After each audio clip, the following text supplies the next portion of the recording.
წავედი ძეგლის მოსანახულებლად და ეზოში შესულს დამხვდა ბლოკით ნაგები თანამედროვე შენობა.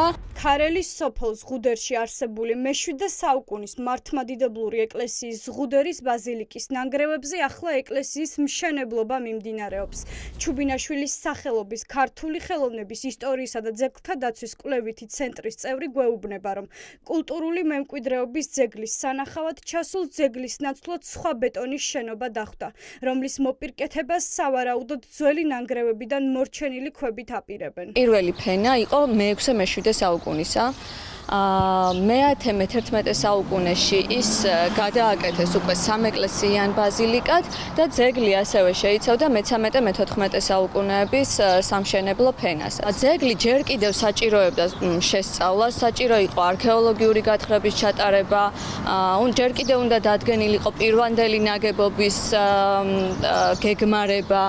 და საბოლოო კვლევა ჯერ კიდევ წინ იყო ამ ძეგლის შესახებ. საუკუნეთა განმავლობაში ძეგლები ინგრევა და ადრეული შუა საუკუნეებისა ბუნებრივია ყველაზე მეტად არის ადრეული შუა საუკუნეების ნაგებობები განადგურებული და ამიტომ თითოეული ძეგლის არსებობას და მათ საფუძვლიან შესწავლას აქვს უდიდესი მნიშვნელობა. ვინ გასცა ნებართვა? კულტურული მემკვიდრეობების დაცვის ეროვნული სააგენტო ამბობს, რომ მშენებლობა უნებართოა. ფაქტის შარშან გამოავლინეს და საპატრიარქოს აცნობეს, რომ სამუშაოები არ გაეგრძელებინათ. თუმცა ირკვევა, რომ არავინ დაემორჩილა. ძეგლთა დაცვა ამტკიცებს, რომ მესაკუთრე საპატრიარქოა და სამუშაოები მათ უნდა შეეჩერებინათ. ძეგლზე ზევიდან ახალი ნაგებობების დაშენება დაუშვებელია, ამბობენ ხელოვნებათმცოდნეები და სახელმწიფოს პასუხისმგებლობაზე გვესაუბრებიან. უკვე გათვლილი უნდა ყოფილიყო სახელმწიფოს მიერ, რომ ნახეთ ესეთ ძეგლი გვაქვს და საჭიროა მისი სამეცნიერო შესწავლა, არქეოლოგიური გათხრების ჩატარება და ამის შემდეგ უკვე სამეცნიერო პროექტის შედგენა. ეს ყველაფერი ადრე რო დაწყებულიყო, ხომ? და ეს დაამუშავებულიყო ეს მანქანა.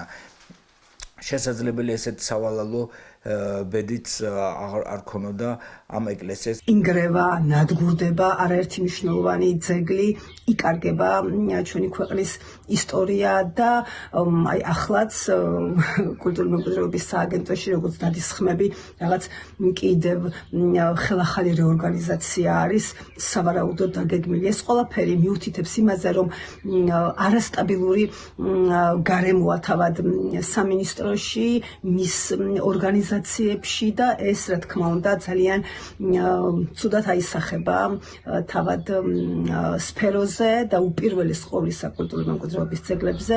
ხელოვნებათმცოდნეები იხსენებენ გელათის და სხვა კულტურული მემკვიდრეობების მაგალითს და ამბობენ, რომ ამ ხელისუფლების ხელწერა ქვეყნის წარსულის და მომავლის განადგურება.